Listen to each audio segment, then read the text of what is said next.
Hi friends, welcome back to my YouTube channel. मेरे YouTube channel का नाम है कंवल गिल। और विदाउट वेस्टिंग एनी टाइम शुरू करते हैं कि कैसा रहा आज मार्केट का सिनेरियो, कैसी रही बैंक निफ्टी की चाल और कल को क्या हो सकते हैं बैंक निफ्टी के नेक्स्ट स्टेप।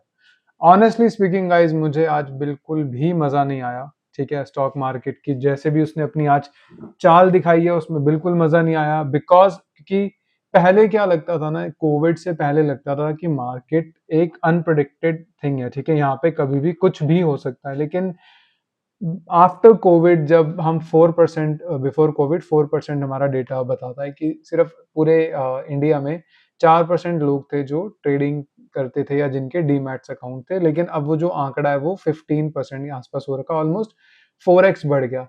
तो अब इन्होंने ना हर चीज प्रिडिक्ट कर दिया है सब कुछ, क्योंकि अब इन्होंने पूरा टेक ओवर कर लिया स्टॉक मार्केट को, तो वो हर चीज अपने अकॉर्डिंग मैनिपुलेट करते हैं।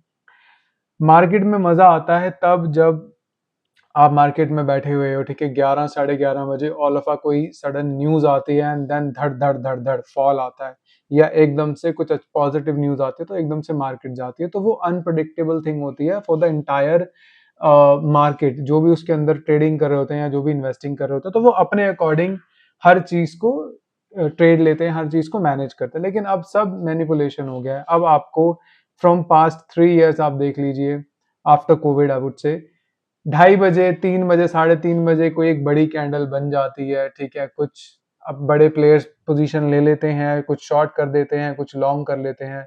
हमेशा फ्राइडे को या सैटरडे को कोई न्यूज ऐसी आती है जिससे मार्केट में उथल पुथल हो जाती है एंड बड़े प्लेयर्स के पास अपॉर्चुनिटी होती है, वो आफ्टर मार्केट क्लोजिंग मार्केट में भी बड़ी पोजीशन ले सकते हैं। लेकिन रिटेलर्स बेचारा वहां फंस जाता है और वो वीकेंड पे पूरा या तो रील बनाता रहेगा या फिर कुछ अपना स्टडी करता रहेगा, कुछ भी करता रहेगा, मंडे के लिए तैयार होता है और मंडे में एकदम से रिवर्सल हो जाता है। अब जितने भी लोग कॉल लेके गए थे उनका तो बेचारों का जो बीपी बढ़ा होगा, वीकेंड पे बढ़ा होगा, लेकिन यहाँ पे वो फिर भी थोड़ा बहुत मैनेज हो गया। लेकिन जो पुट लेके गए थे उनको कितना अच्छा प्रॉफिट दिखा रहा होगा, लेकिन 50% से प्रॉफिट फेड अवे हो गया। अगेन मॉर्निंग में भी ऐसी हुआ, काइट ने चलना बंद कर दिया था।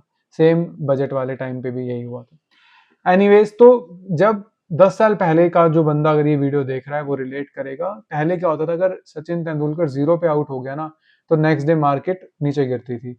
सचिन तेंदुलकर ने 100 बना दिए तो नेक्स्ट डे मार्केट पॉजिटिव जाती थी। उस टाइम ऐसे सेंटिमेंट्स भी काम करते थे स्टॉक मार्केट में।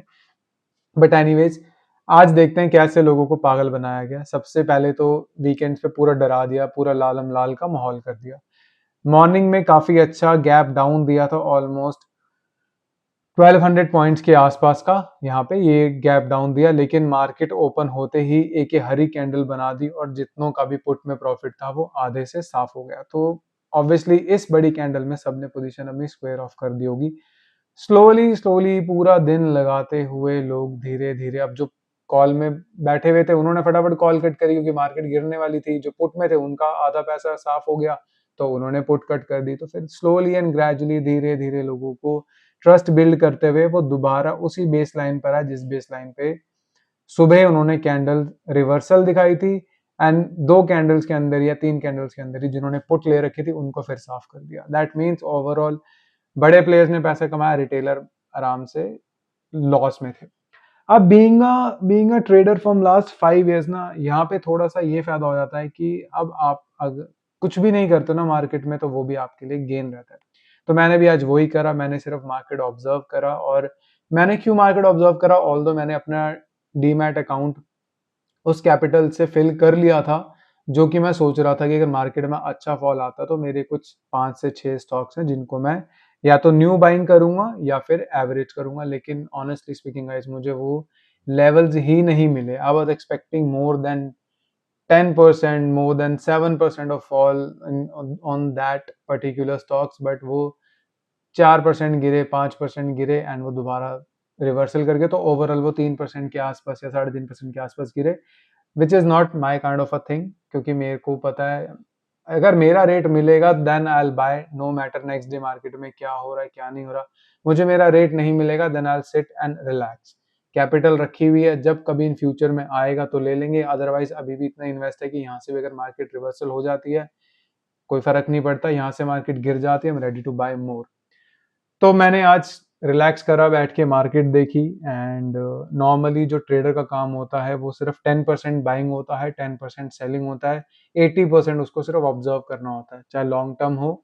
लॉन्ग टर्म की ही बात करूं, ट्रेडर्स के लिए तो भैया आज भूत भूत बना दिया ट्रेडर्स का, तो ठीक है, पुट में भी लपेटा एंड कॉल में भी लपेटा, बट मैं कोई ऑप्शन नहीं कर रहा था आज, मैं सिर्फ ऑब्जर्व कर रहा था, क्योंकि प्रॉब्लम क्या होती है नए ट्रेडर्स के साथ और फर्क क्या होता है एक्सपीरियंस ट्रेडर्स में, अगर ये मार्केट टाइम पर ये न्यूज आती, 3:30 बजे की बात नहीं कर रहा मैं, जो ये कैंडल बनी थी, ये बनी थी ऑलमोस्ट 3:15 के आसपास या 3 बजे के आसपास, इसकी बात नहीं कर रहा, अगर इस ड्यूरेशन में कैंडल बनती ना विद इन द मार्केट, तो मजा आता है, तो मजा आता है ट्रेड लेने में। अब ये सारा प्लानिंग थी और सैटरडे को न्यूज आ रही है, 48 आवर्स के अंदर न्यूज ही इवेपोरेट हो गई पूरी, मंडे आते आते नॉर्मल रह गया हिसाब किताब, बट स्लोली एंड ग्रेजुअली चलो धीरे धीरे मार्केट आई, लेकिन वो मोमेंटम नहीं मिला जिसको मैं तलाश कर रहा था, तो मैंने कोई ट्रेड नहीं लिया इसके अंदर, और छोटा हल्का फुल्का एक दो स्टॉक्स हल्के फुल्के बाय करे होंगे मैंने, बट जिस एक्सपेक्टेशन से मैं आया था उस हिसाब से मार्केट में ऐसा कुछ नहीं हुआ, और ना ही मैंने उस हिसाब से बाइंग करी। कोई नहीं, नहीं करी तो कोई फर्क नहीं पड़ता, अभी तो पूरा 26 पड़ा है एवरेज करने के लिए, 2026 में आपको फॉल्स पे फॉल्स दिखते रहेंगे, एंड मैंने पुरानी वीडियो में बताया था कि ये जो सर्कल बना हुआ है, ये पूरा गैप था यहाँ से, विच इज 59316 से लेके जो गैप है वो है 58682 तक, ये भरने आएगा, इसने काफी हद तक एक गैप भरने आया एंड वहीं से ही ये वापस रिवर्सल चला गया, तो एक तो ये गैप एम्प्टी है, अभी इसको भरना है, ऑल्सो ऊपर भी गैप छोड़ के ये गया है, तो इसको भी फिल करने आएगा। तो एक बार हम कल की देख लेते हैं, कल को क्या हो सकता है। 97 ऑलमोस्ट 100 पॉइंट नेगेटिव दिखा रहा है, but I am definitely sure हम कल की क्लोजिंग पॉजिटिव देने वाले हैं, क्योंकि अब जो पुट लेके गए हुए थे उनको दोबारा फंसाया जाएगा, तो यही ऐसा ही कुछ रहेगा, तो अपने ट्रेड्स सोच समझ के लीजिए। एंड मैंने, अगर आपको यहाँ तक की वीडियो पसंद आ गई है then please subscribe to my channel, हम 180 के पास हैं, बहुत जल्दी 200 आ जाएंगे, तो इस चैनल को सब्सक्राइब करें एंड अभी आपको डेली डेली अपडेट्स मिलती रहेंगी। Thank you so much for watching this video guys, see you in next video, take care, good bye.